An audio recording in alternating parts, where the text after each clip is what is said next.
درنو دوستانو د سوات یو افسوسناک واقعي تفصیل تاسو سره شریکوم چې تاسو به اورېدلی وي په 13 ورځ په ضلع سوات کې په کورني مشکلاتو په وجه باندې یو خاوند را پاسېدلی د خپل ماشوم زوی په وړاندې خپله میرمن په ډزو باندې ویشتلې ده چې هغه هم په ځای باندې قتل شوې ده.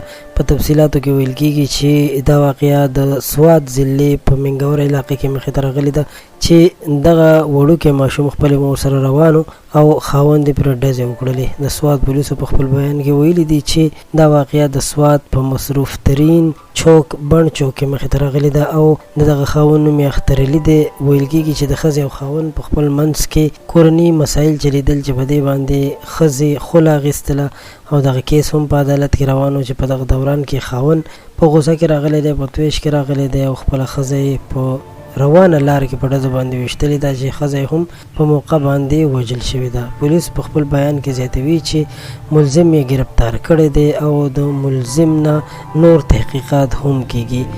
ویل کېږي چې کله دغه ملزم اختر علي فایر کولو نو د ښځې سره خپل ماشوم زوی هم و، خو دغه ماشوم زوی ترېنه بچ شوی دی. خو دغه ماشوم زوی بیا د خپلې مور په مړی باندې د هغې په لاش باندې په ژړا ژړا چغې وهي.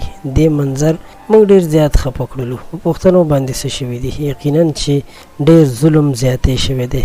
داسې کار بالکل د کولو نه دی. که یو خاوند ویني چې ما سره خپله ښځه وخت نشي تېرولی او ښځه مې دا ډیمانډ کوي چې ما ته بیل کور راکړه یا ما ته طلاق راکړه، زه تاسو وخت نشم تېرولی، نو لکه د قیدي په شانتې هم خپله ښځه ساتل نه وي په کار. هغه به خاوند سره نه وي خوشحاله، نو په کار ده چې هغې سره لارې جدا کړې شي. دا یو ښه طریقه هم ده ځکه چې یو نه یو وخت به داسې راشي چې ستا دغه میرمن تا ته نور څه مسایل هم پیښ کړي.